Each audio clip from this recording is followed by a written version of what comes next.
It's day 7 today. We're in Psalm 42, and we're talking about the psalmist who was in a time of depression in his life.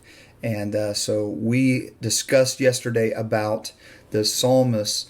One of the things that we can see in him is a fight back. He fought back against depression. So let's see what that looks like today. Let's unpack that a little bit. I want to talk about 3 things today, and I'll finish up with the last 3 tomorrow. But let's jump right into this. How the psalmist fights back against depression. Number 1, he asks why. All right.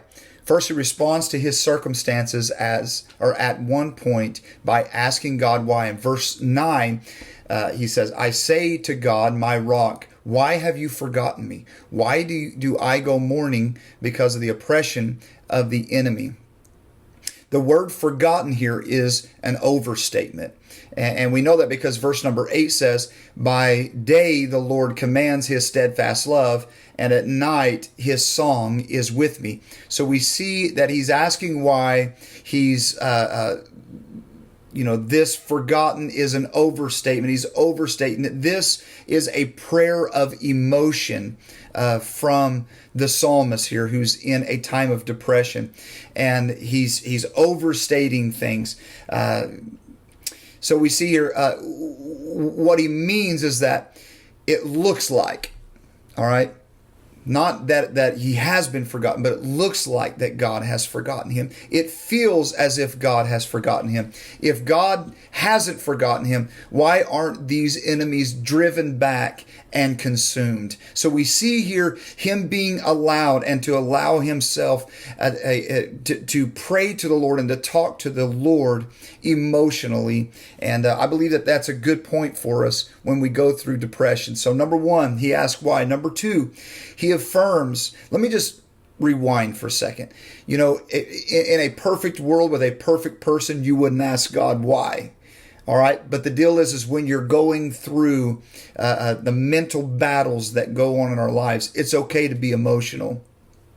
We see this with Job as well. Job, he even talks about, his words being in the wind, and it's because he was so emotional about what he was saying to the Lord. And we know that God loves emotion whenever we talk to him. Humility, we come him seeking and everything, and so the Bible tells us a lot of different ways that God loves it. Even likes prayer postures, but that's another study there. All right, so 1, he asks why. 2, he affirms God's sovereign love. All right, so the second thing here is in the midst of discouragement, he's affirming God's love. Verse 8 says, by day the Lord commands a steadfast love, and at night his song is with me, a prayer to God of my life. Verses 5 and 11 says, he calls God my salvation and my God. And even though he says it looks as if God has forgotten me, he never stops believing in the absolute sovereignty of God. And that's what I want to encourage you to do here today. Remember the sovereignty of God. Remember that he is all powerful. Remember that he is ever present. Remember who he is. And it's okay to go to the Lord emotionally. But when we begin to believe that God has forgotten us, or when we begin to believe that there is no God, because that's a lot of ways that Satan uses discouragement and uses depression, is he wants us to walk down the path of disbelief. And I want to encourage you, never forget, the psalmist here never forgets the sovereignty of God. He talks about, in verse 7, all your breakers and your waves have gone over me. So what does this mean? This means his crashing and oppression and discouragement, discouraging circumstances are the waves of God. He never loses his grip on the great truths about God. They are the anchor of his little boat of faith. They keep him from capsizing in the crashing of his emotions. So I want to let you know here today, number one, it's okay to get emotional with God and ask why. Number two, make sure that in that emotion, when you're praying to the Lord, that you start walking down the path of disbelief, but affirm God's sovereignty. And then number three, and this is really cool, he sings. He sings the Lord at night, it says. Verse number 8, by day the Lord commands his steadfast love, and at night his song is with me. A prayer to the God of my life. At night his song is with me. It is a prayer to the God of my life. This is not a song of Jubilee. Doesn't feel like a Jubilee. We're not feeling a lot of hope here in this psalm here, but we're finding that he's saying, look, I'm not forgetting who God is. And then he said, look, I'm gonna sing. I absolutely love this. I feel like that songs can be a huge help to a person going through depression. Man, I've talked to a lot of people that they held on to one song. As a matter of fact, the song "I Held On" is something that people have even told me about that have been a big help to them.